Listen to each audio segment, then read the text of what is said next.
was a good old classic Disney cartoon one as well. Yeah. Very cool. I got the wall on a plate I got my mum years ago. And the dancing. What, etc., etc., etc. No Brenner, yeah. Yeah. Oh, that's brilliant. They don't make them like that anymore, do they? No, they don't. Absolutely not. So what do you want to theme tonight's show, Angie? Or do we just want to go with the obvious? Merry Yulemass. Do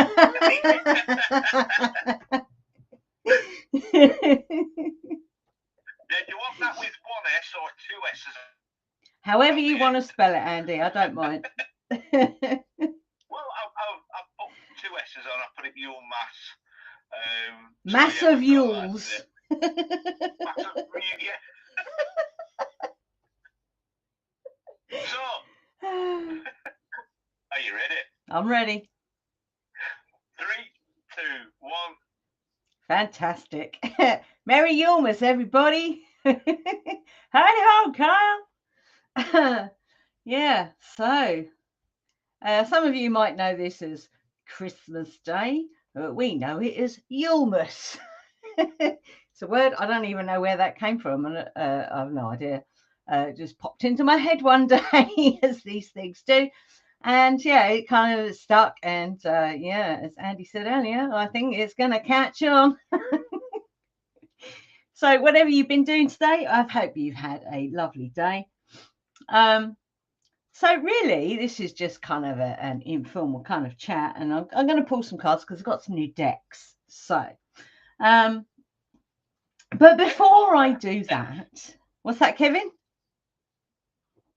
I just pulled the Hermit from the Dream Craft. Excellent. I love it. So in our calendar, in our kind of pagan-y, witchy alternative calendar, today is known as the light of the world, and that actually goes all the way through to Epiphany.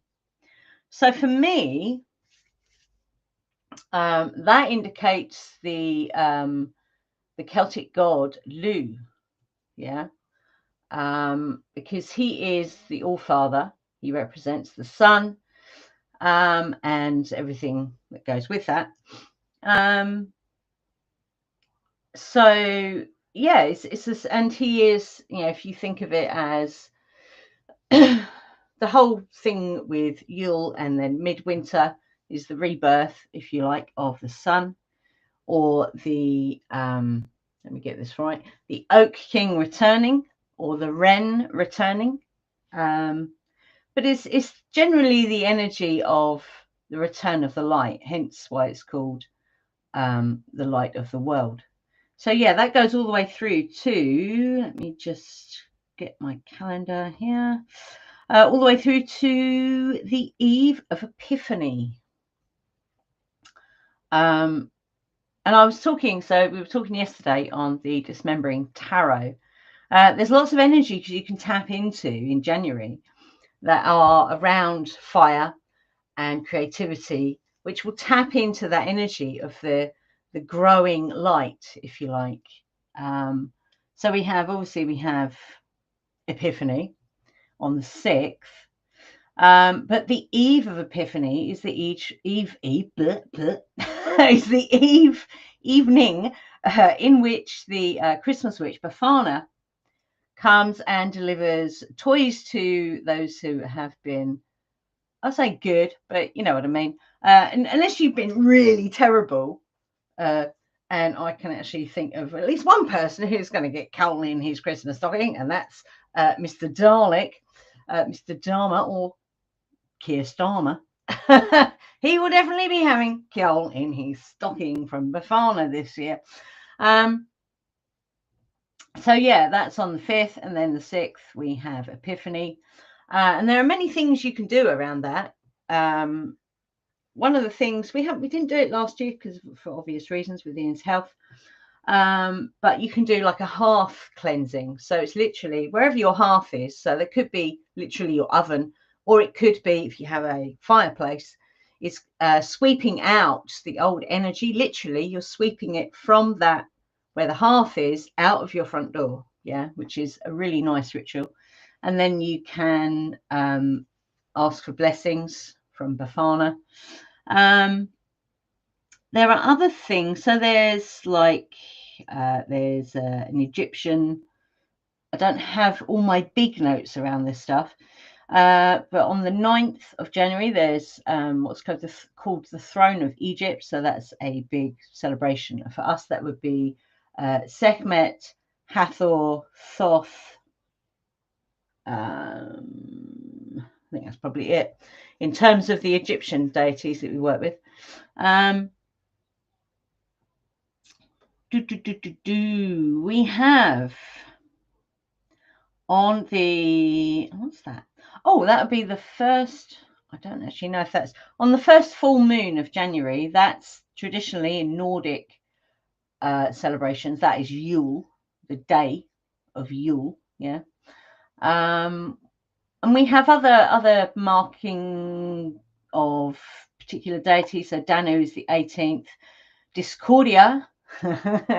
And we can definitely see out there, Discordia, as I joked yesterday, she has a massive mop going. She's mopping up all the chaos out there to bring it into some kind of creative order. So that's in January as well. Late Yule ends on the 21st of January. And then we have, now somewhere, where is it? It's not on here for some reason. I don't know why. But we also have, let me just do it as a week. Let's see. Because I know there are some other, let me just get this. Sorry. It's on my big calendar, so I don't use this very often. But there is also, where is it? January, it's not on there. For some reason, it's not on this big calendar. But we have, let me think, we have there's a celebration of Ishtar. And there's also what's called Uphelia, which is a Nordic Scandinavian fire celebration. The festival of Ishtar is also a fire celebration because she is a goddess of the sun. And the underworld, but that's a different story. Just cut the sun. Yes, Kevin, thank you. So Uphelia is a fire ritual in which you use the rune Sol. You charge it, and we usually light a fire in our little cauldron indoors, which is I don't know. I've always seen it as a little bit hairy because it can be a little bit uncontrollable. But you don't have to do it out indoors. You can do it outside. And basically, you charge this rune. So you can draw it on. I've got one. I think I've still got it downstairs. Because it hangs over your front door. So basically, if anything comes through that threshold, that is a little dense, let's say, it gets kind of shaken up, let's put it that way, by the energy of this rune, which you charge with the fire in the cauldron. And it's quite amazing. Just be careful you don't set off your smoke alarms, because it can do that. So yeah, that's just a little bit about what's kind of the energies that you can tap into moving through January. Let me just check that it's not, no, it's definitely not here on my calendar, which is really strange. Oh, it might be there. Hang on.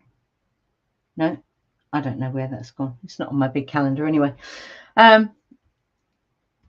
So yeah, there's lots of things that you can do to tap into this energy of the growing light through January, which I think is very, it tells you a lot about, you know, what our ancestors knew about, you know, this time of the year, yeah, this time in the wheel of the year, if you like. And I don't know, it just always is fascinating that they knew so much that has, you know, by most people, it's been forgotten. Yeah. Although I was watching a video yesterday. This is really interesting because we were having this conversation yesterday about changing. How do you change the perceived traditions of what people call Christmas? Yeah, and that whole, you know, that whole time. And it's all to do with, you know, what you do. So it's always going to come from you. Yeah. We were talking about, you know, how you change those things, how you tweak them, how you tap into something else, because we know, don't we? We all know that underneath all this Christian overlay, there's more, lots more going on. So I was watching a video yesterday by it's a really cool channel on YouTube called the Resurrectionists, and this lady, she kind of does deep dives into nursery rhymes, folklore, fairy tales, all that kind of thing. And she was talking about Christmas, yeah, and what it used to be, even you know, as recently as Victorian times. On Christmas Eve, they would tell each other ghost stories because they recognized that, you know, this time of the year the veil is very thin, yeah, which is, you know, part of the reason why Charles Dickens wrote A Christmas Carol in the way that he did. And also why years ago, I don't know if they still do it because we don't watch telly. Years ago, the BBC were doing what's the bloody name of that ghost story writer? Something James, M.R. James, I think it is, who writes the most disturbing ghost stories. They are seriously creepy. Sorry? Would that be J.R. Hartley? No. I do remember that advert though. That was quite funny and sad all at the same time. Yeah, M.R. James is the writer. I only know that because I had to look it up the other day because I could not remember who it was. And they used to have yeah, I think they were on BBC Two, and they used to play these renditions of these ghost stories around Christmas. So, you know, there was, you know, and that's just as early ago as Victorian times, you know, so it goes further back.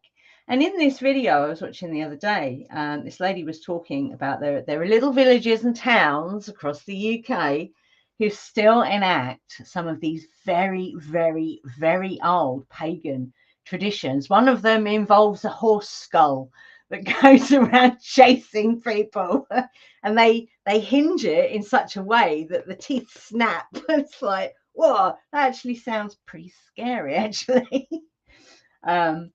But things like, you know, going walking in the woods at the dead of night on Christmas Eve, you know, and when I say woods, I don't just mean your local woods. I mean, like, as far out as you can get, you know, where you can't hear or see anything or anyone. And it was said that, you know, if you did that, you would come back changed. So, you know, all these things, tapping into, you know, this whole energy around this season, yeah, around this period of time, that these things have come, they are coming back. They're here. They are on this little tiny island, yeah. They are here. And that, for me, I mean, we all know that, you know, paganism is on the rise. We know that, yeah. We know that people are fed up with organized religions. You know, as much as they might try and pretend that, you know, it's not the case, we know otherwise.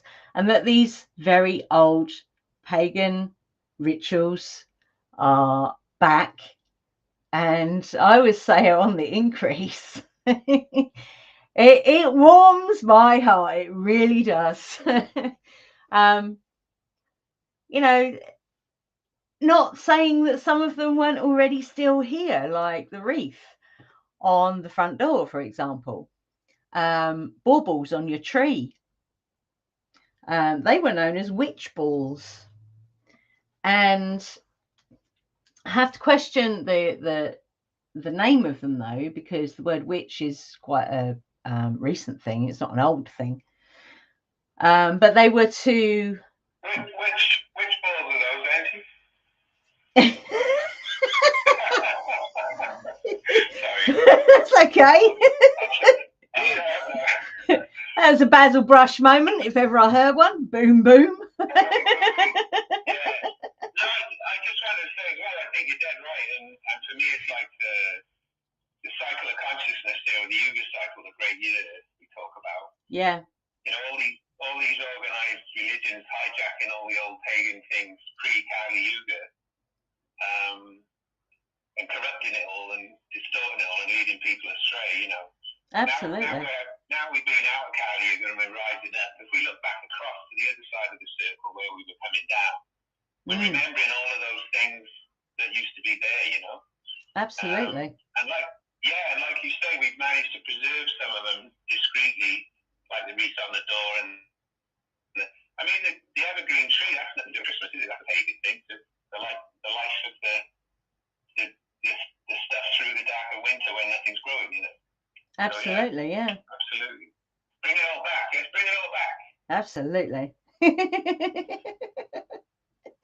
Yeah, definitely. And it really, I would love to go to some of these little villages or little towns where they do these things. That would be incredible. We were watching something, that was around Sawain, I think that was, where there's a little village somewhere. I can't remember where it was. I think it was might have been up north somewhere, or west. It was probably west, actually, like Cornwall way or something, where they these people are crazy, I tell you. They set fire to a barrel and then carry it on their back as far as they can. And yeah, it's kind of passed between people until it basically disintegrates. That's a fire festival if ever I've heard of one. But again, is that what they mean when they say it backfired then? Yeah. Literally. These people, they obviously wear, they're not wearing nylon or anything when they do it. Well, that'd be a big mess. But terrible mess. Yeah. But I think it's amazing that there are these places on this tiny little island that still practice, these amazing things that link us directly into what's happening in nature, and as I always say, and I'm always saying this, she is what's that? No, go on, Mandy. Sorry, I'll say in a minute. No, I was just going to say, nature, she is our biggest teacher. You've only got to look at, what's happening out there. And what I find interesting is it's never the same from one year to the next. I've already seen bulbs coming up. Yeah. I've seen forsythia in bloom. It's like, well, there's something going on here, clearly. So she's, she is quite, you could say she's a bit flaky, actually, Mother Nature, because she's going to do it when she wants to do it.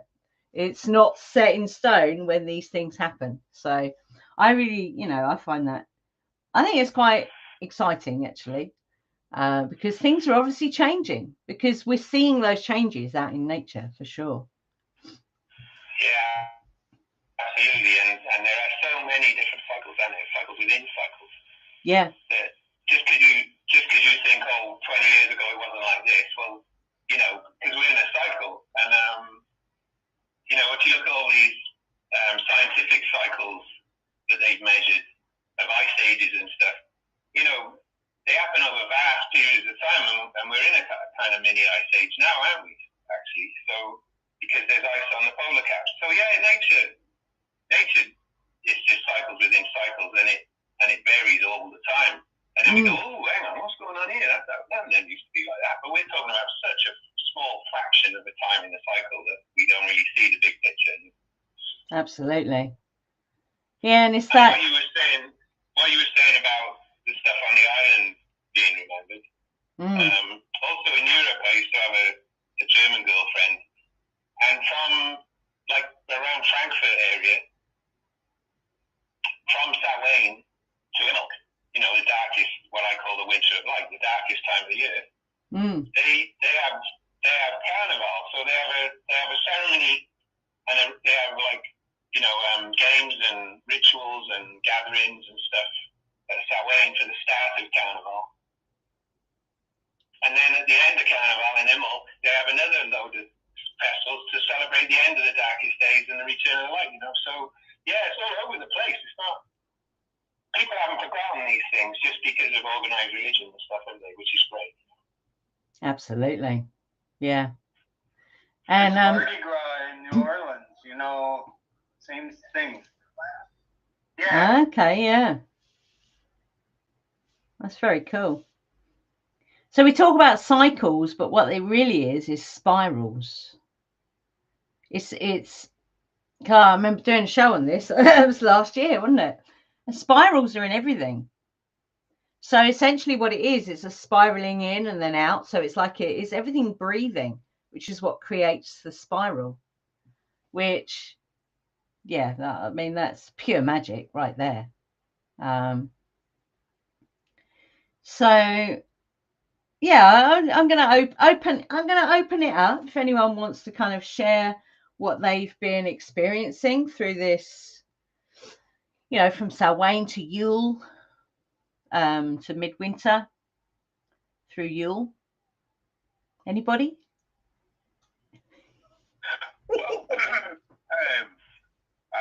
as the years pass by and I get older, this time of year just becomes more of a hibernating, feet up, don't bother me period of time. But 20 years ago, 30 years ago, it was party time. Yes. It was like, you know, we would let the alcohol flow, let the party streamers pop, let merriment extrude from every orifice, and we, you know, let's have fun party time. But now it's like, I've done that, thank you very much, but now I'm in this other phase, this other cycle, this other spiral of now, where I'm chilling out, relaxing, dog, fire, Bailey's in my coffee. Yeah, you're much more in tune with the energy of the season now, aren't you, Andy? Whereas when we were younger and we were partying, we were really going against the sort of seasonal energy in a lot of ways. Yeah, exactly. Yeah. Yeah, and nature saying to you, chill out, reflect, calm down, rest, you know, reflect, and yeah, absolutely, man. Yeah, it's weird, isn't it? It's like, and I've wondered, you know, I wondered this quite early on actually. It's like, why is it on Christmas Day, yeah, it's like a race to be the most drunk before 11 o'clock, but if you do that any other day of the year, then you're an alcoholic.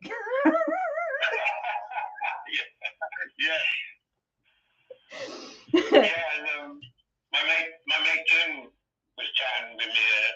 We were swapping voicemails earlier, and he said yesterday a woman walked past my house, and I saw her out the window, and I waved, and she just ignored me and walked on.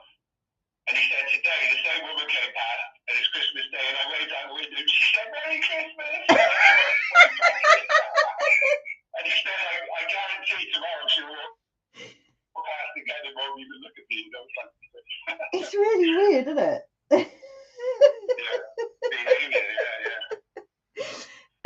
So we were watching, it was a comedian, I can't remember who it is off the top of my head, but he does a sketch all about Christmas, and he talks about sellotape and scissors and how they disappeared just before Christmas, even though you knew where they were, you know, and all that sort of stuff.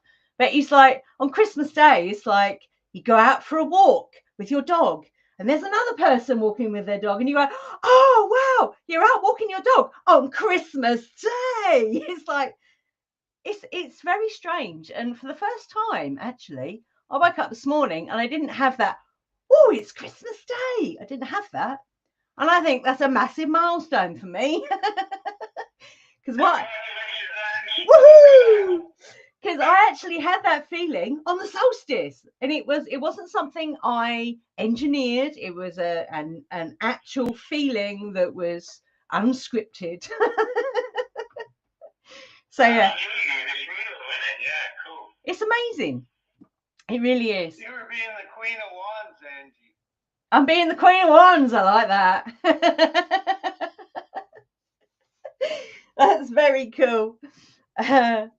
Okay, as you said, Queen of Wands. Let's see what happens when I shuffle these cards.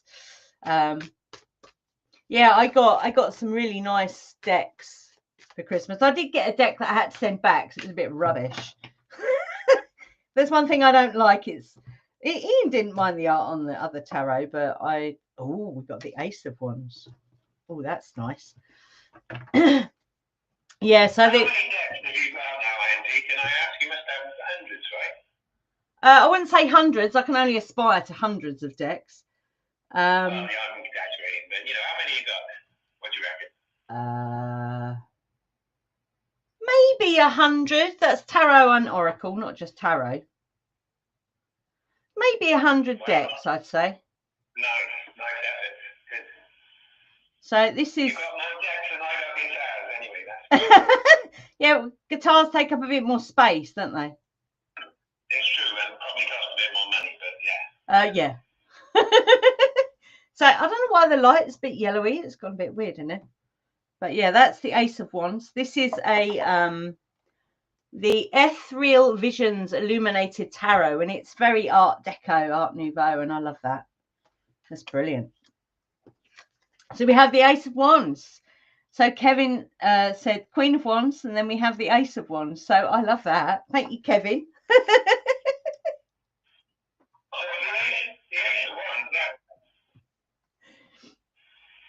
Ace of Wands, that represents Aries equinox, as far as I'm aware, in the correspondence between the tarot and the astrology. Okay. So is that the spring equinox? Because I don't know my astrology very well. Yeah, the spring equinox, Aries equinox. But what's interesting is, we were talking about today being between the solstice and today, you've got this 3-day gap. Yeah. We were talking about the Zeitgeist movie and them saying that after 3 days the sun rises again and all of that stuff. I was saying that those 3 days are symbolic of the 3 months of winter between the solstice and the equinox, when the sun crosses the equator and rises into the northern hemisphere again, and the days get longer than the night, no? Yeah. So for me, you've got the Ace of Wands, which represents the Aries equinox, which would be those 3 symbolic days, 3 months after the solstice, right? So I'm on today, which is kind of cool to me, That's brilliant. I love that. And then I have what's that? The 6 of Cups, which is really cool. What I like about this card, because what it can represent is let me just see if I can sort this lighting out a bit, because it's very yellowy. What it can represent is, just sort out the light on this. No, that one. There we go. That might be better. There we go. What the 6 of Cups can represent is memories, like nostalgia, which kind of is an energy around this time, because with their storytelling, our ancestors, that is, storytelling, sharing memories. We've done quite a bit of that, actually. I was talking about my nan, actually, yesterday, I think it was. And just, I don't know, just remembering those who have passed, and just remembering, I don't know, silly things like, the chair that my nan sat in. She was the only one allowed to sit in that chair. No one else was allowed to sit in that chair. And you used to smell of old farts, you know. So, you know, it's you know, and she used to get me to do her hair for her and, you know, file her nails. I was a slave, essentially. But she used to let me drink alcohol. And I was allowed to watch things like Crown Court when I used to stay there. And you know, I wasn't allowed to do that at home. And her cooking was better than my mum's, and my mum hated that. So, you know, I think, you know, this 6 of Cups is definitely around, you know, remembering people that have passed, or, you know, just like people that are still here, but you have fond memories of them, you know, as well as, you know, sharing those experiences with other people. So I think that's 2 really cool cards that we've got there. I agree, because between Samhain and Yule, I've got very fond memories of a beautiful encounter I had for a brief period of time, which was lovely. So yeah, I'm down with the 6 of Cups on that. Cool. I like that. Anyone else want to chip in with these 2 cards that we've got here? Whoops, just dropped one on the floor. Have you pulled any more cards, Kevin?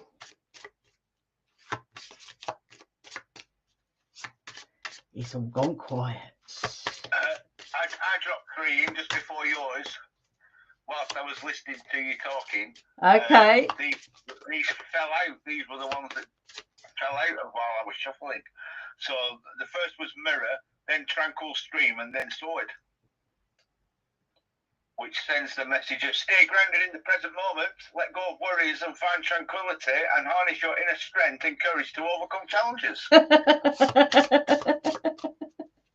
Oh, wow. And a lot of people are very challenged with these, you know, with the darker nights.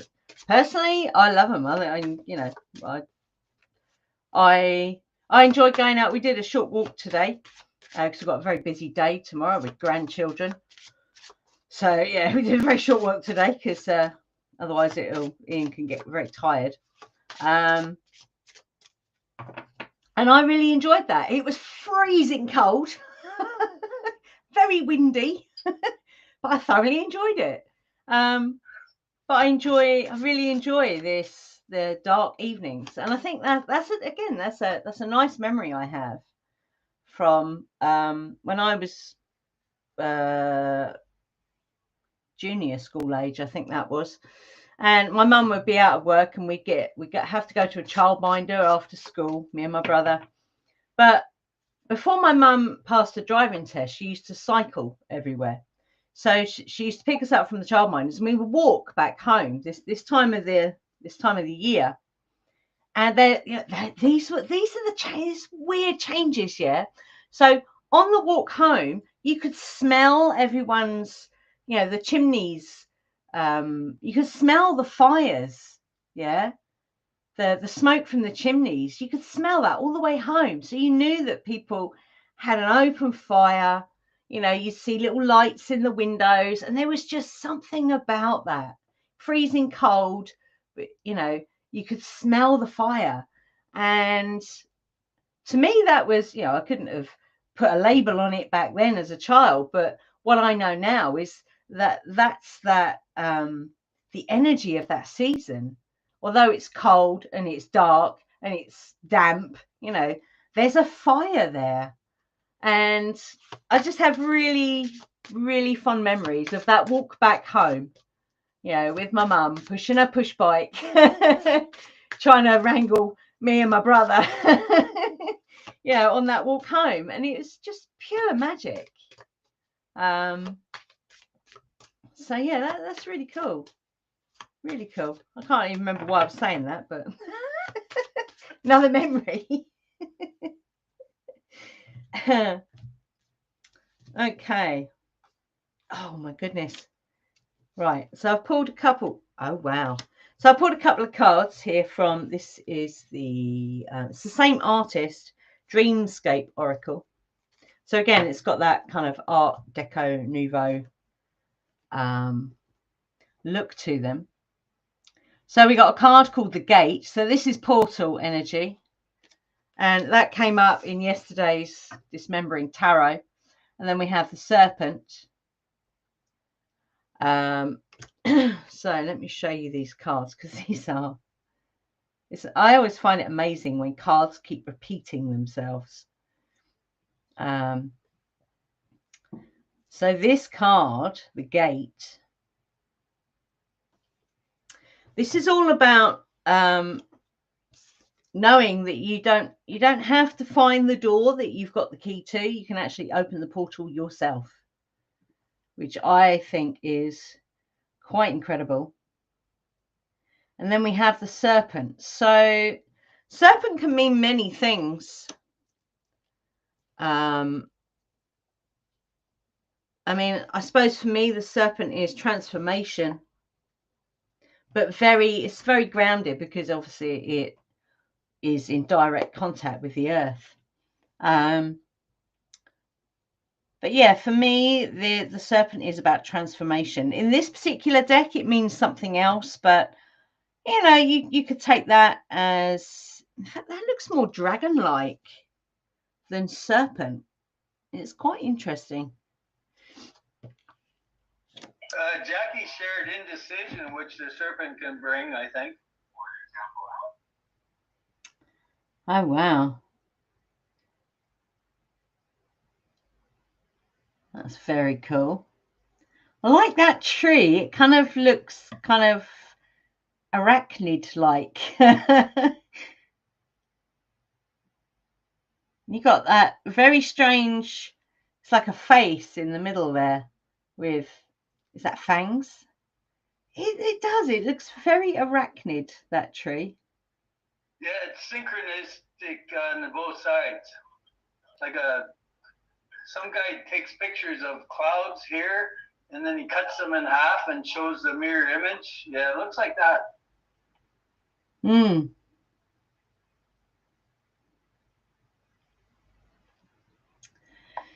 So yeah, that's a bit like not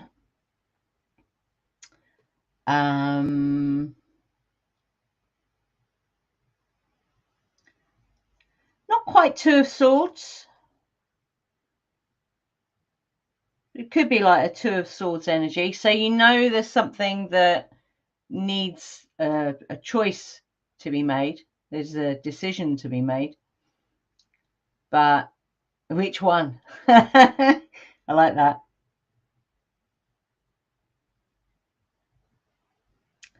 And then what have we got there? Which path to follow, right? So Litmus, did those cards come up reversed, or are they just upside down from the camera?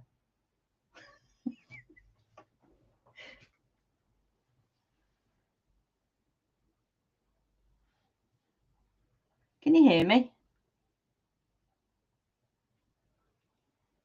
Yeah, we hear you fine. Okay. I was muted.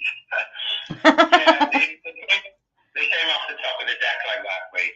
Yeah. Okay.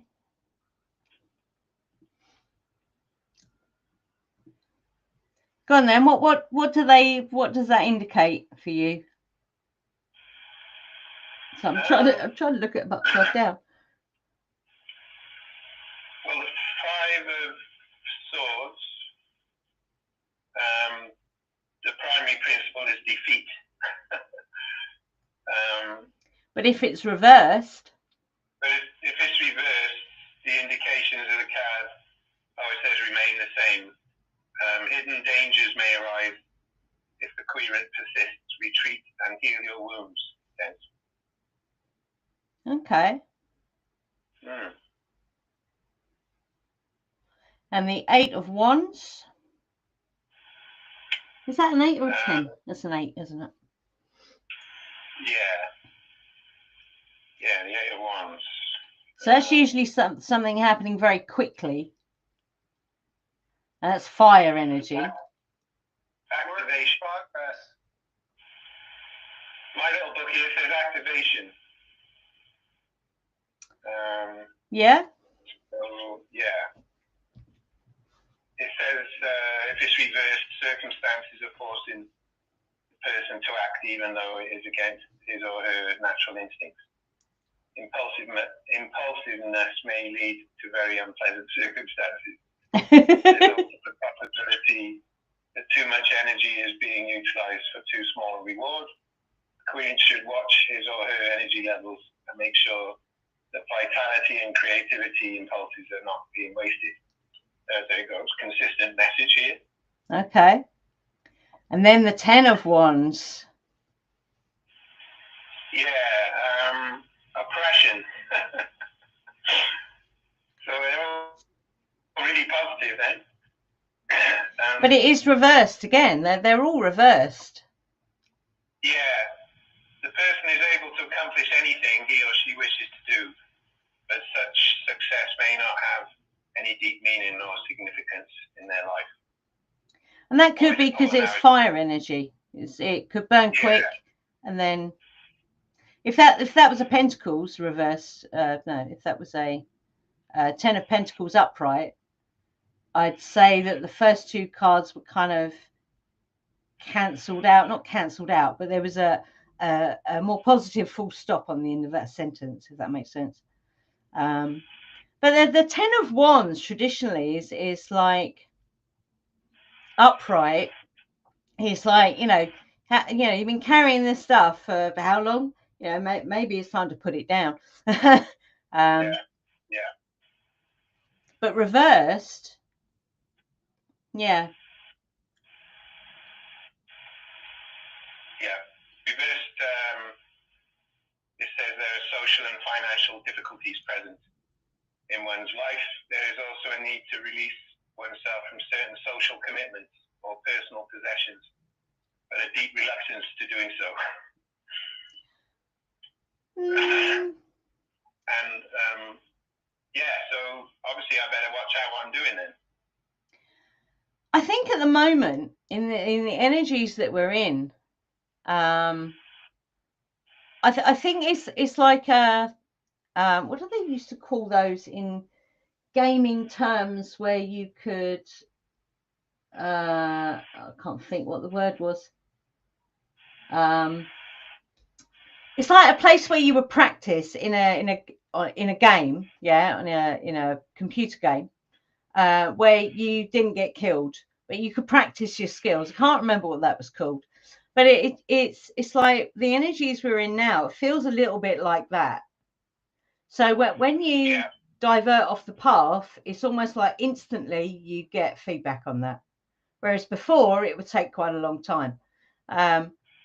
So it's like we're in the playground. Essentially, we're in the playground. You mean the sandbox? Yeah, that kind of idea. Yes. Yeah. So I think that's really all that is saying, because what the sandbox does for us is it gives us an idea of, when we become not become misaligned, but when we're slightly off center, getting that direct feedback it makes it easier to learn quickly. Does that make sense? Yeah. Rather than before. Yeah, so because if things are, so I was talking about this yesterday. So the way energy and water work, so when energy is pure energy, it moves very quickly, like water, it moves very quickly. But if it wants to form something solid, it has to really slow down and compress to form something solid, like ice. So everything slows down, it compresses to form a block of ice. So if we're in these very high frequency, energies, neutrinos, it's really handy to learn quicker, what an outcome is when we are slightly off center, I would say, rather than, you know, I don't know about all you guys, but I mean, we've been on this journey, myself and Ian together, since 2011, and we were on that path separately before that, and you know, that's many years of not getting any real direct feedback quickly, if that makes sense. It would take a long time to get feedback on something, whereas now it's happening quicker. So I think, you know, if we're in the sandbox at the moment and we're learning, you know, well, okay, so I need to stay on this track if I want to get to where I want to get to. I think I think that's what those cards are saying. So it's not, I wouldn't say well, there's no such thing as positive or negative anyway. It's just how you interpret. So that would be my interpretation, that because it's quite unusual for all three cards to come reversed, I would say. I don't know if that makes any sense. Yeah, it could have been. No, it's very reassuring, Angie. That's okay. Because I've been doing stuff with the major arcana, I had the major arcana separated out. Yeah. And then from when we did cards last time, I had some cards in the book, so the cards were all over the place. So I just picked all bits of cards up and stuffed them all together and shuffled them. And I think the biggest chunk was upside down. So it's not a surprise really that they came up upside down, because more of the cards were upside down than were the right way up, and I didn't think to like put them all the right way up for it. Well, you shouldn't really do that anyway, should you? You should just leave it. Well, there aren't any rules. So some people, when they've done a reading, they will put all their cards in order. I don't. I just shuffle them. You know, one of the things you can do, I quite like this, is to clear the energy of the past reading. You can knock 3 times on the cards. I really like that. I like knocking on my cards. It's like you're knocking on the door of spirit, saying hello. Put the cards back in the deck and knock on the top of the deck. Yeah, and yeah, I would always shuffle them as well. Yeah. Yeah. I mean, what you said makes sense as well in terms of the speed of manifestation, because I've generally found, since I've been on a much better path, things manifest much quicker than they used to, if they ever did at all, you know. Yeah, absolutely. Yeah, I agree with you on that. And the other thing I found is that you get a similar life experience come to you, but instead of it being like 4 years, it's 2 months or something, you know. Yeah. So the whole thing happens really quickly, and it's like a reminder of that thing you had 10 years ago that was 4 years, you know. But this time it's 2 months. But have you learned the lessons from the last time, you know? Yeah. Yeah. So that's full justice card. Oh, I love that. That's very cool. That's it. As we're talking about what we've just been talking about, Kevin pulls the justice card. Yay! Oh my goodness, that's so cool. And don't forget as well that the minor arcana, that's kind of like the details. So the major is like the big picture, the minor is the little details. So if that was 3 major arcana reversed that were, you know, that could be, yeah, basically.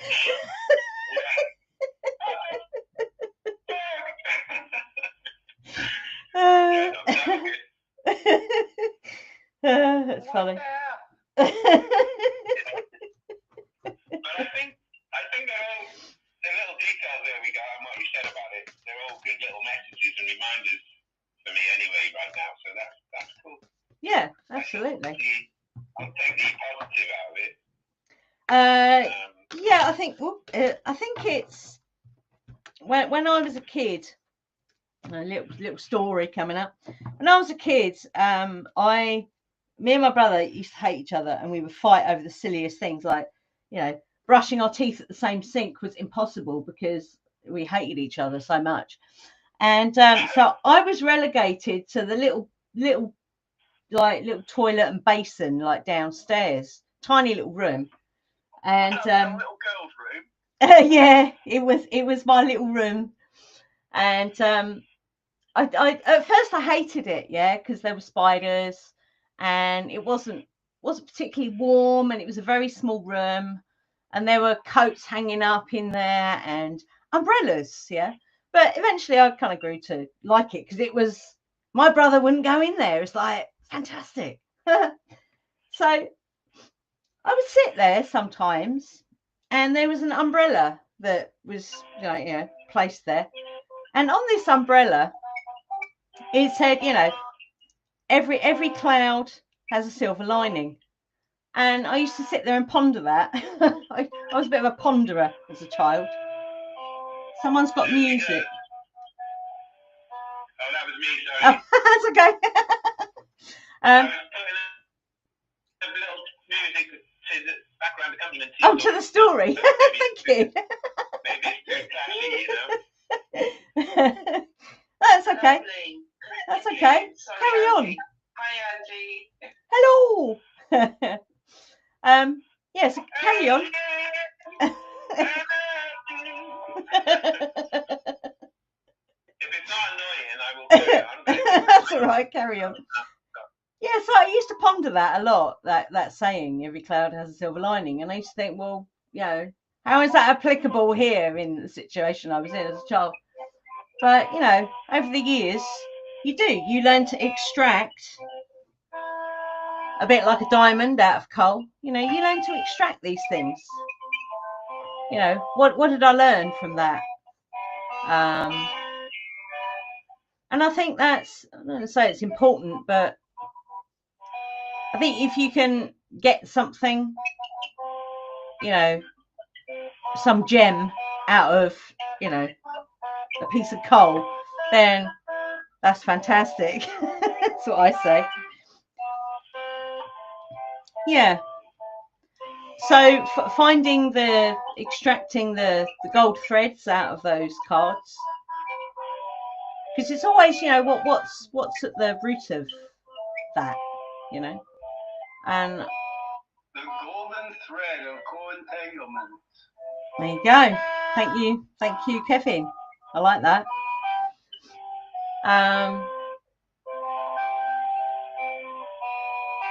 Yeah, I think that's all I've got to say on that one. That's very cool. The golden thread of entanglement is winding all around us as we sit. No, I'll stop there. I don't know, that could be a song. Why couldn't that be a song? Well, it could be, yeah, like co-authored Kevin and Litmus. Absolutely. Sounds good, Litmus. I'll look for it on your show. Okay, man. I just pulled another card. This is amazing. Because it kind of sums up, because I didn't want to do a big talk tonight, it's like a bit really serious. And this card just came out. I like that a lot. Light-heartedness. All about playtime. So there we go. That's very cool. Like Everybody's singing on the other channel. Everyone's singing. Cool. That's very cool. I like that. So did anyone else want to kind of chime in with cards or anything? I pulled a card while Litmus was strumming on his guitar and you were talking, and I shared it. It's called Daughter Spirit, and I thought that was beautiful. And Douglas is here with me as well. Oh, hello, Douglas. Hi. Cool. He's snoozing off the face.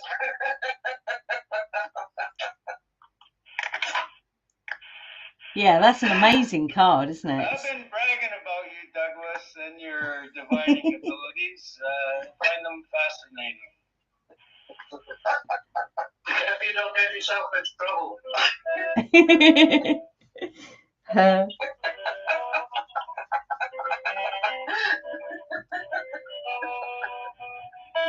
need a copper coil. A big one, Kevin, a big one.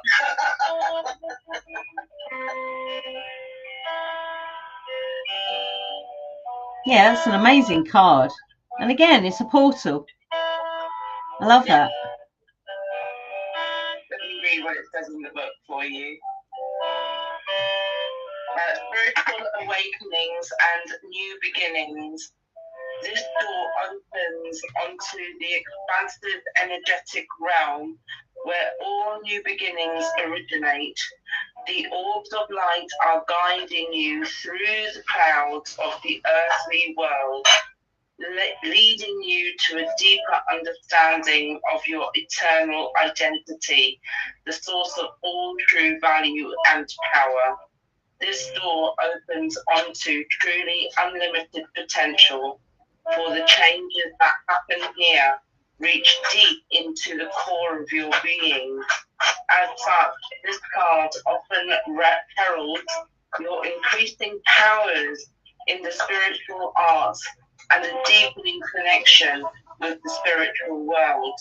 Don't be surprised if you find yourself becoming more intuitive, more aware of spirit's presence, or more powerful in your own healing practices.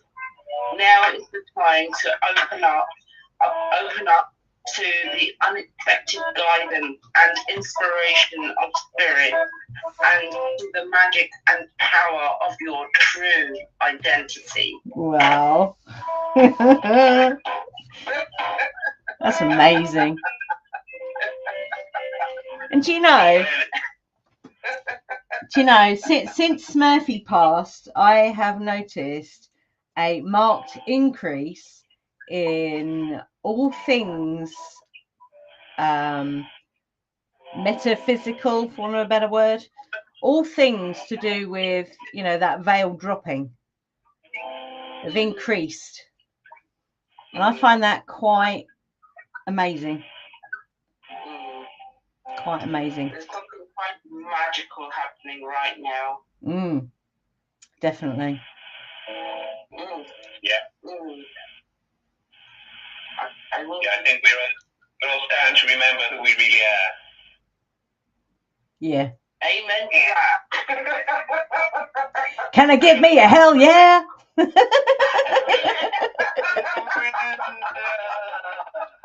yes, I'm past my ring about. We gonna let it out to get pure awareness and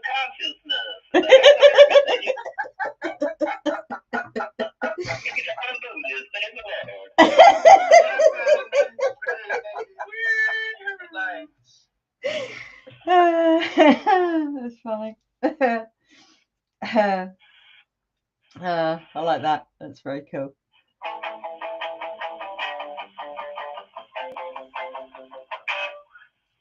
Woohoo!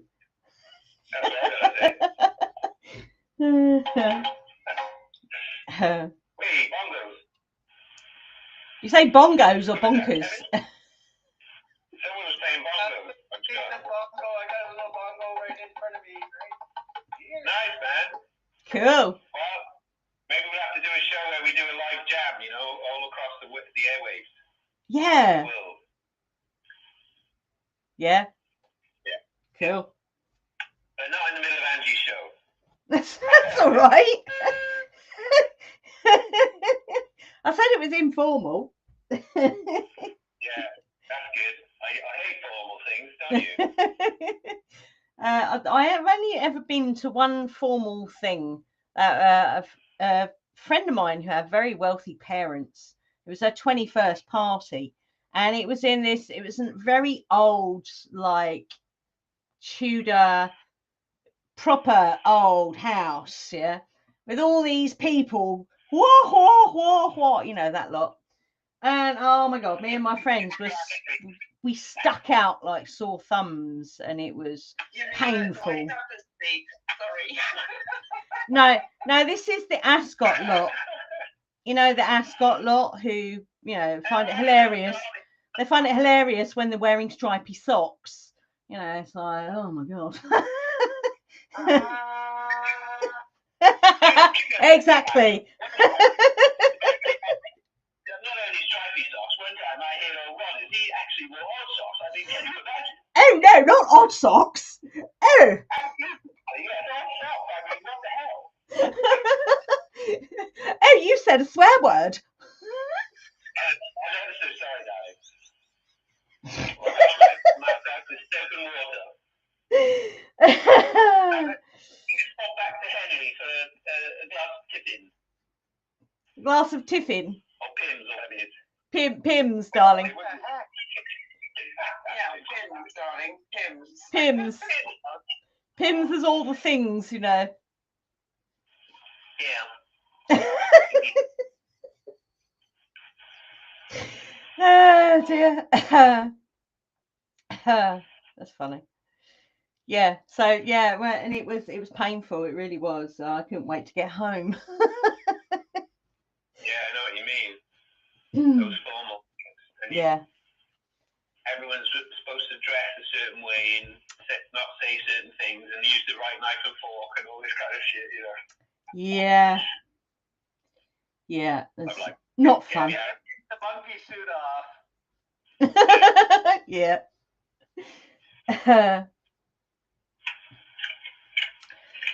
So, I don't know if you want to stop the recording, Andy. It's 7. Oh, we've gone over time here. It's all right. We've got nothing on until 8:30 when Neptune comes on.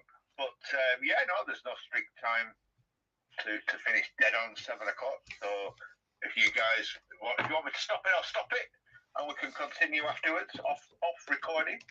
But just very, very quickly, listening to what you were just saying, then it struck me.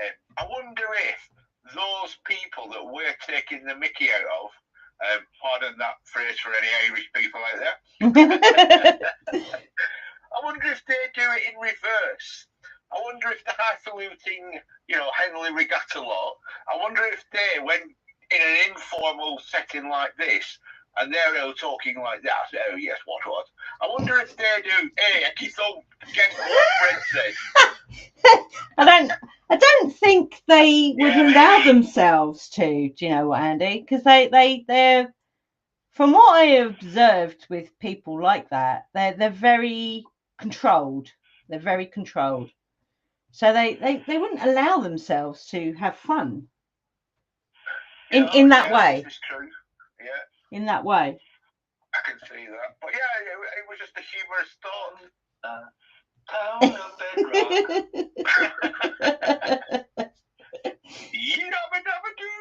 Oh yes. Yes, I used to love that show. Looking at that Hoorah stuff, I realised a few years ago where does the posh English accent come from, you know? And I realised that because of the the takeover in 1066, it would have been Germanic sort of aristocracy, right? Okay. 1066 was Norman French aristocracy, but prior to that, it was with the Germanic sort of conquest. It was Germanic aristocracy. And if you do, sorry? French is bacon in the lot. Yeah, but first Germanic aristocracy and then Norman French aristocracy. So if you do the German accent like this, I would word like this, it's very quickly formed into a sail chap. It's very similar. Oh wow. Yeah, because when you look at Old English, you can't speak Old English with a posh accent. It's impossible. Right. Yeah. But once you put the aristocracy bit in there, you can hear it. And you change the words that are a bit French, a bit German, a bit Latin. Yeah, it kind of makes sense, doesn't it? Ooh la la. Sacré bleu. Or as Del Boy would say, fromage frais. Because apparently English is basically very badly pronounced French and German at the core, isn't it? Yeah, right. Yeah, and a bit of Latin thrown in there as well. Yeah, we've got so many French words intermingled and German references throughout the English language. It is a mishmash of it all. It is. Yeah, it's like a mongrel language, isn't it? So you got a bit of Norwegian in there as well, from the sort of Danish and Danish kind of side of things, Scandinavian stuff. Yeah. And the Latin coming through the French, of course. Yeah. So yeah, right. It's an economic language these days. So it is, and it continuously changes. New words are added literally every day. That's what's fascinating about the English language, I have to say. Popular words that are made up to represent something become part of the language in the dictionary then, doesn't it? Yeah. Do they drop words then? So, you know, if they sort of like said, oh, this year we've got 200 new words that we're going to add, do they have a list of words that they strike off to make room? Otherwise, it's bigger and bigger. Oh, sorry, Litmus. Surprisingly, no, because that's how come we can trace back the language. So it's like new language. They're always adding words, but they don't take any words away. Right. So words that we don't use anymore, like, I don't know, scrumple fiddlesticks. It still exists anymore. I was just saying that here yesterday to someone. Like ta-ra. Ta-ra, yes. I love that. Ta-ra means Toodaloo. That's another really cool one. Toodaloo. My nan used to say that. Toodaloo. I say fuck off. Auf Wiedersehen.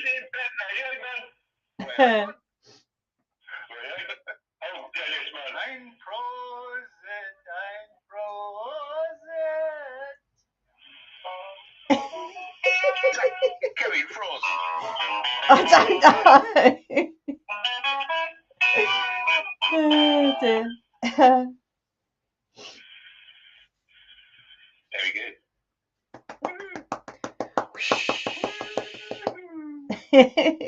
Woohoo! Well, I think that was a jolly good Yulemass show, Angie, I must say. Thank you very much. Yes. I do have a couple of wee little jokes here. It's just popped up on my desk. How do snails keep their shells shiny? They use snail varnish.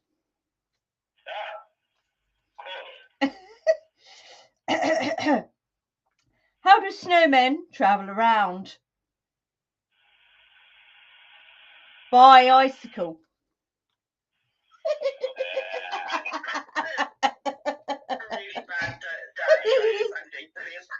Well, they were out of a cracker. You should put these in the pandemic chat, Andy. It'd be perfect.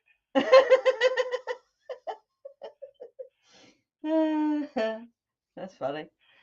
What's the third one then? What's the third one? Third one? Did I say three? I've only got two. Oh, I thought you said you had three. Sorry. Oh, I do have another joke. What's red and flies? A cherry with a pilot's license. That's a very old one from when I was a child. Yeah. Anyway. Does anyone remember the royal family, like the show, the comedy show, the royal family? Yes. Yeah. So you had like the wife, Barbara, and anyone? Anthony, I think, was the kid's name. Yes. Like the dog's body, and then what was the guy? What was his name? The guy in it? Jim. Jim, that's right. Yeah. Jim Riddle. Yeah. So he'd say, Jim would say, "Oh, put your coat on, Bab," and she'd say, "Oh, are you taking me to the pub with you, Jim?" And he said, "No, but I'm going to turn the heating off while I'm out, and I don't want you to get cold." So I thought of a pun the other day related to the royal family, if I may share. Yeah, go ahead. And so Jim says to Anthony, what drugs would you think of if your mum had been gnawing at your rodent? And he said, "I don't know, Dad." And he said, "Bab bit your ass."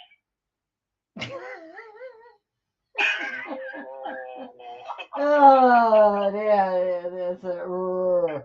That's not contrived at all, is it? No.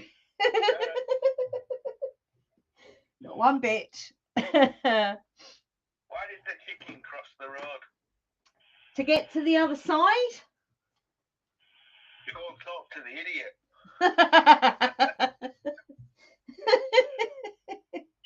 Knock, knock. Who's there? It's the chicken, you fucking idiot.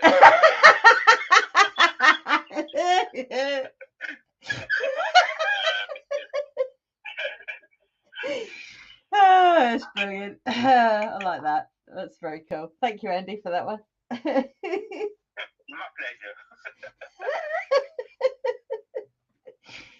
I'll have to share that on the chat, Andy, the other chat.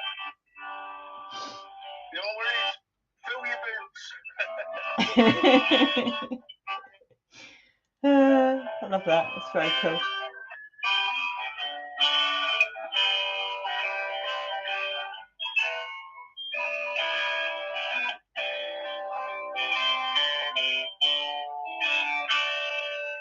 Wish you all a merry Yulemass, whatever you're doing tonight.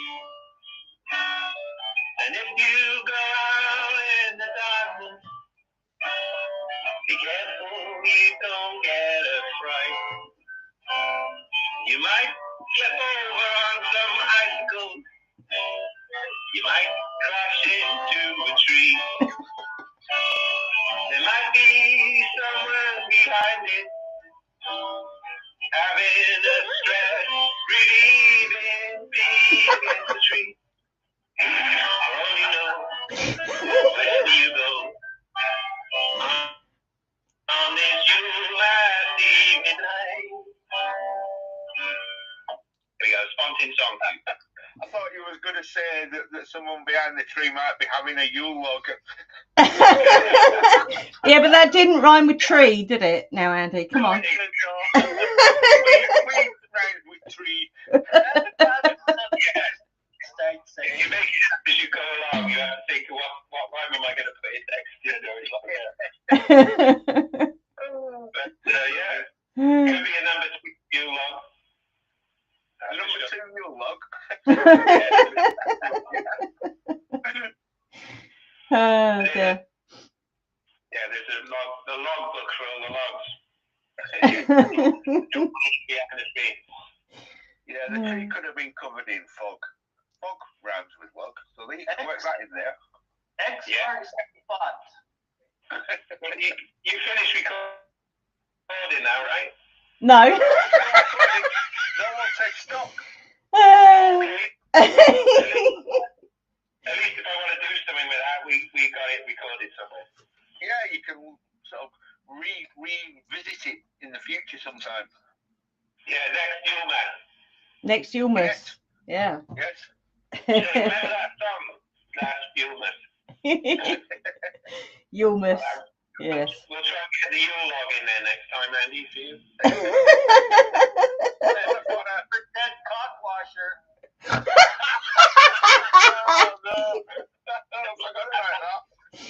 Oh dear. That's funny. Well, folks. Gone for a wee behind the tree. Gone for a wee behind the tree. And the mist came down like a pea soup fog whilst he laid his Yule log.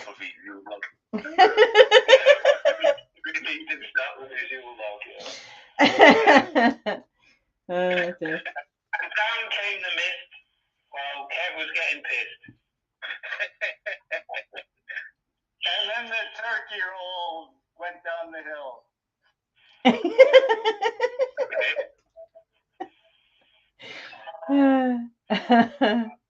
Is that frozen turkey?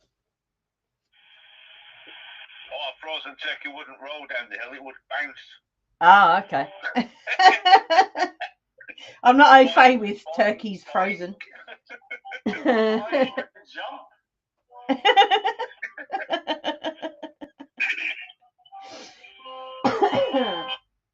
Apparently, I found out either yesterday or the day before, turkey is full of mind-enhancing particulates. It's full of melatonin and tryptophan or something, and goodness knows what. Apparently, it's good for the brain. Really? Yeah, which is why we only have it once a year. Okay. So it's good to have a gobble now and again then. Oh, a good gobble's all right every now and again, once a year. Good. They have it for Thanksgiving as well, so they get 2 gobbles a year. That's right. Quite close Yep. to each other, and then nothing for Like being married. Yeah.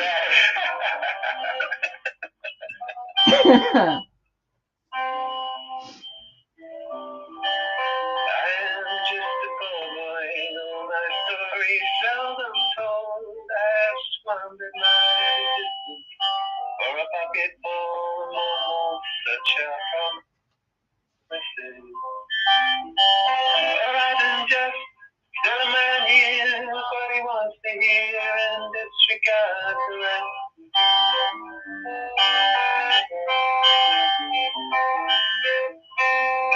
When I left my home and family, I was no more than a boy in the company of strangers in a quiet railway station running scared. Laying low, seeking out the quarters where the ragged people go, looking for places only they would know. All together now. La la la. La la la la la la la.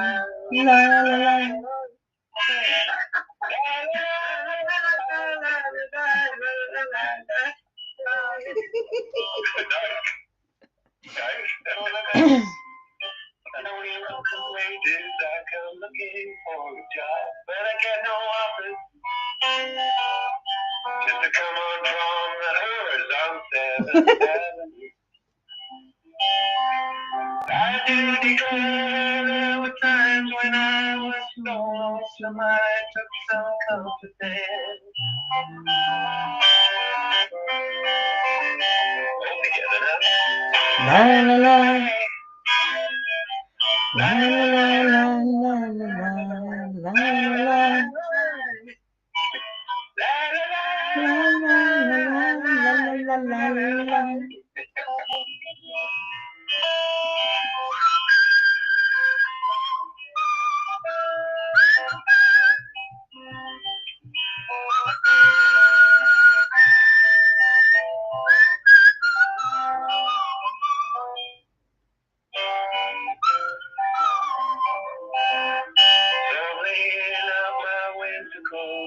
Wishing I was gone, going home, where the New York City winters are bleeding me.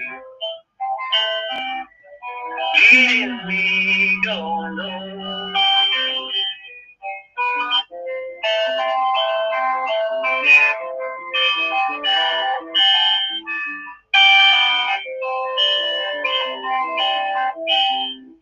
In the clearing stands a boxer and a fighter by his trade, and he carries a reminder of every blow that laid him down, won't get until he cried out in his anger and his shame, I am leaving, but the fight still remains.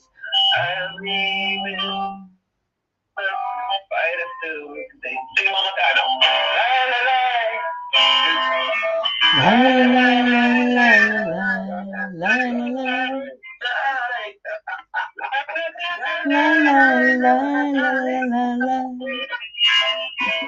La la la la la la la la la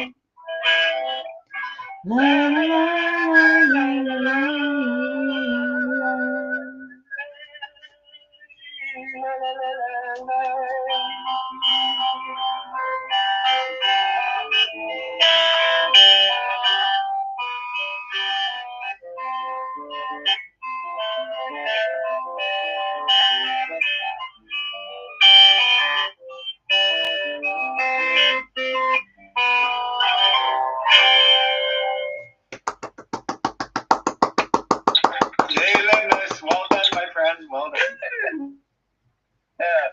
Nice thing again. And happy Yulemass. Happy Yulemass, everybody. They were playing. What's that? They muted my mic after we were singing la la la. Okay. No, I could hear you singing "La La La." Somebody was anyway. I think there were 3 of us that were singing it. Cool. Very spontaneous. Very cool. Yeah, that was one of my favourite songs when I was a kid. I used to have a tape of Simon and Garfunkel, and I used to play it over and over and over and over again. Yeah, great stuff, eh? Yeah, one of my favourites. Yeah, and like Sound of Silence and I'm a Rock and all those. Yeah. I'm a Rock was my anthem as a child. Child growing up, my first taste of Simon and Garfunkel was by the punk band The Dickies, who covered quite a few Simon and Garfunkel tracks, including The Sound of Silence.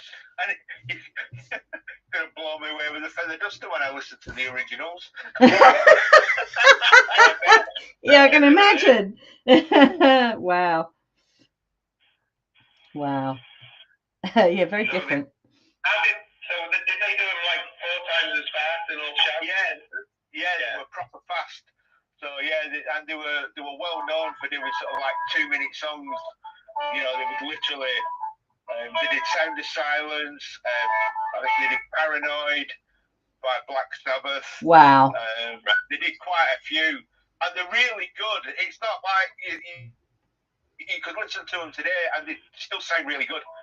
But compared to the originals, they did the Banana Splits as well. Oh no! La la la la la. Wow. Wow, that's amazing.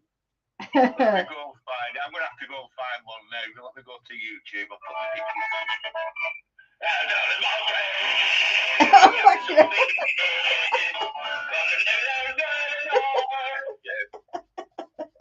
Okay, maybe something like that. Maybe. Oh, I hate adverts. Take the adverts off. Come on.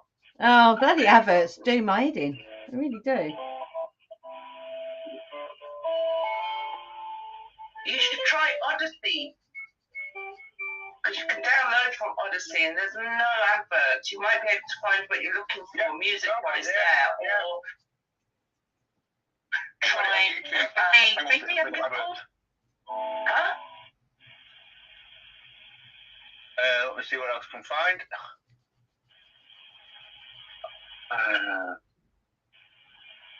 Sound of Silence.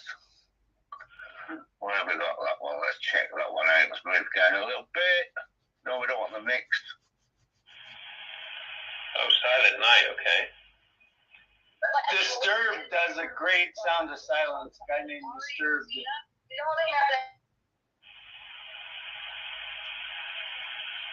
There's a couple. You've got the Sound of Silence, and you've got. In fact, I'll tell you what. My favourite one is Paranoid. So let me just see if I can find Paranoid. Oh, that's a wicked tune. Is that Tobias?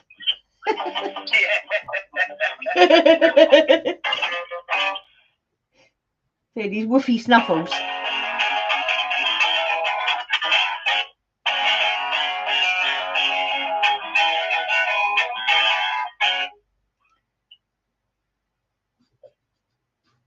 Right, there you go. You got 3 of the best from the Dickies. I'll have a look at those later. That'll be interesting. Cool, man. 1979. Great year. Wow. Yeah.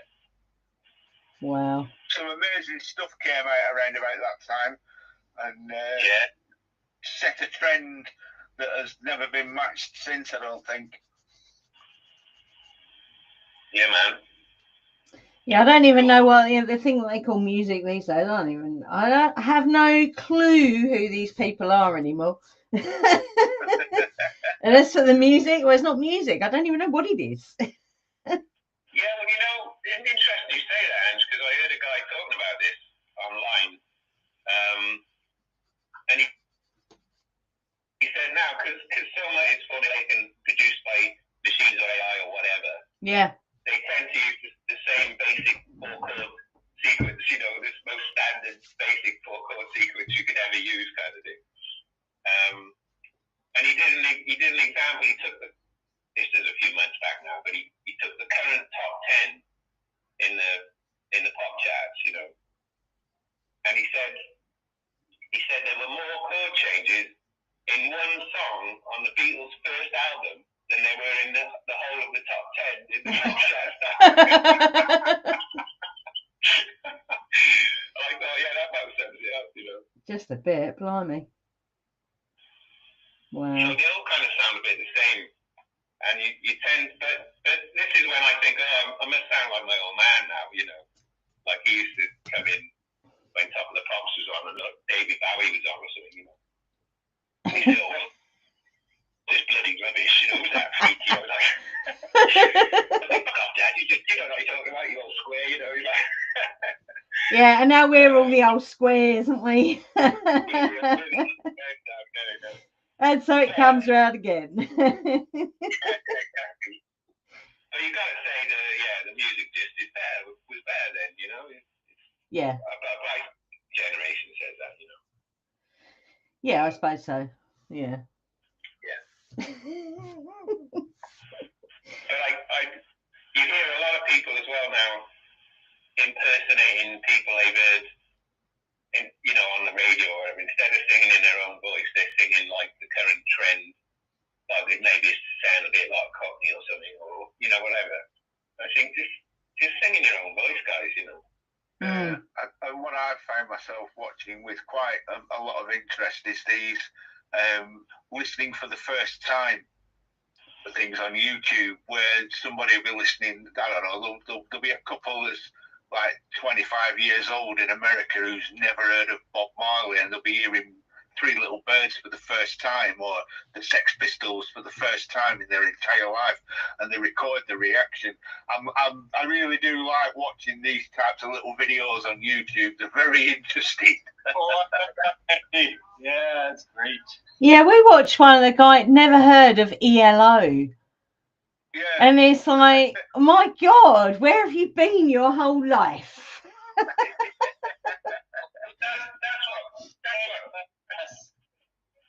And you know, they've just done a farewell tour. They were still going up until this year when they did a farewell tour. Can you believe that? It's amazing. I thought that's what people around Andy's way said to each other in the street when they saw each other. Hello. Hey, hello. How are they? Hello, take off, eh? Dear. Yeah, I think music, because it's all auto tuning and it's not written by a people anymore. You know, it's really weird, the music now, and even art's gone a bit like that now as well. It's quite strange, the world. Hey, I happen to agree. Well,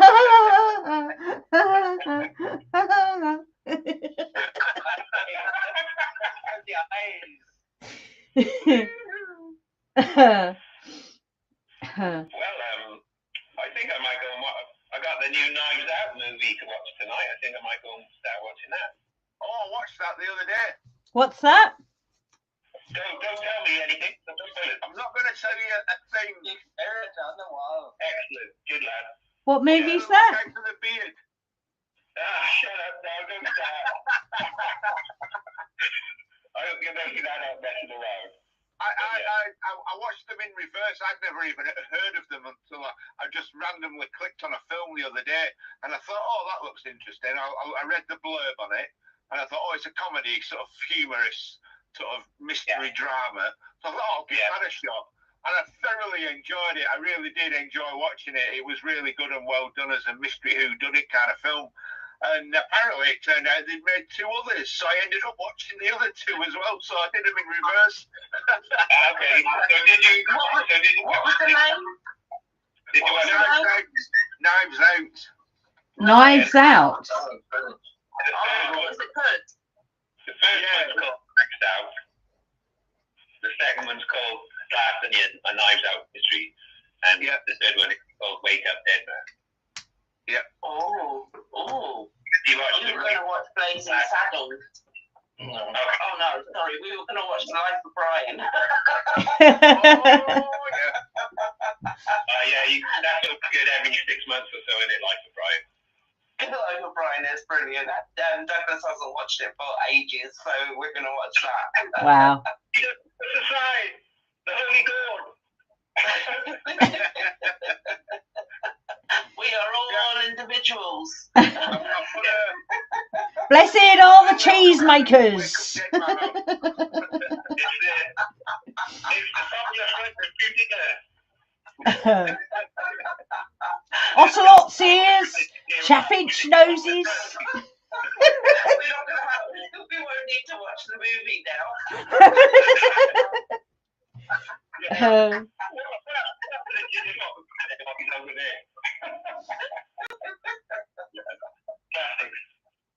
Yeah, definitely. And that movie was bankrolled by George Harrison, no less. Of course, you made it was. Good on you, George. Yeah, he was a good lad. He was a good lad, yeah. Bless him. With all his Indian mysticism and his sitar, introduced to popular music. I've got one of his albums from the Hare Krishna place on vinyl, and it's amazing. It really is. Just incredible.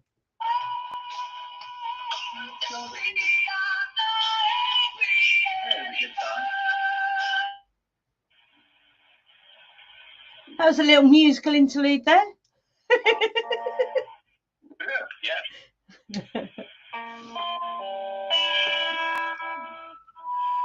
Oh, Pink Floyd. So distinctive, aren't they? They really are. Yeah. I don't know about now, but those old albums certainly were.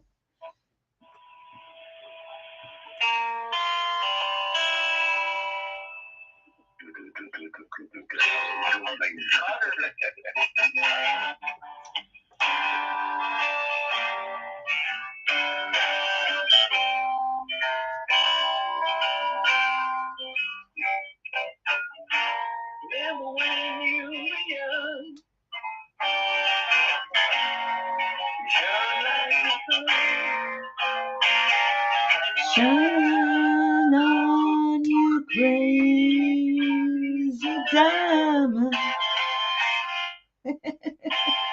Wow. Anyway, we'll be here all night. There's an aeroplane up in the sky. was that?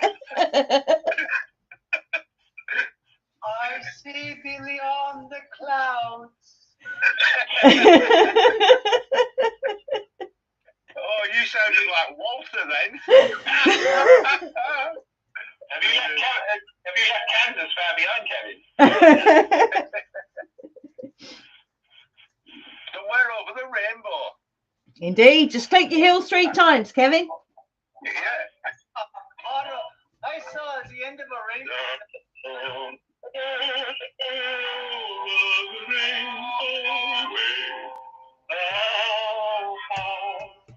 That's where they wear all the pies, isn't it?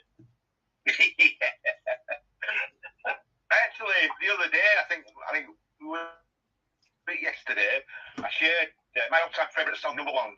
And if I had to put a number 1 song in my list, it would have to be Eva Cassidy's rendition of Over the Rainbow.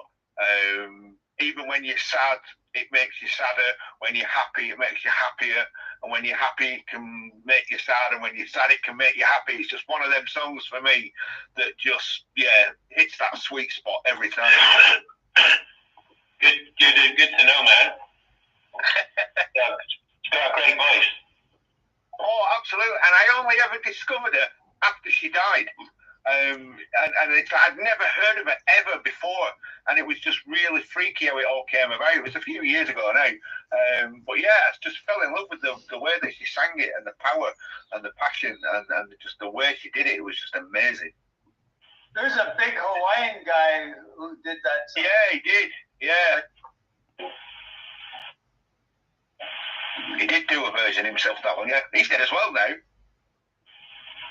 So what's the message here? Don't record that song or you might die. You be brown bread, Dave. Leave the song alone. Right, well, on that somber note, I'll stop the recording. And have you got, just to wind up the recording for your show, a few final Yulemass words of wisdom? When you said wind up the recording, I'm thinking, yeah, bloody recording. You're bloody useless. Recording, you are no good. There you go. There's a way to wind up the recording. Sorry, guys. No, I stopped it right there. That was perfect. Right, wind up, Ange. Oh no.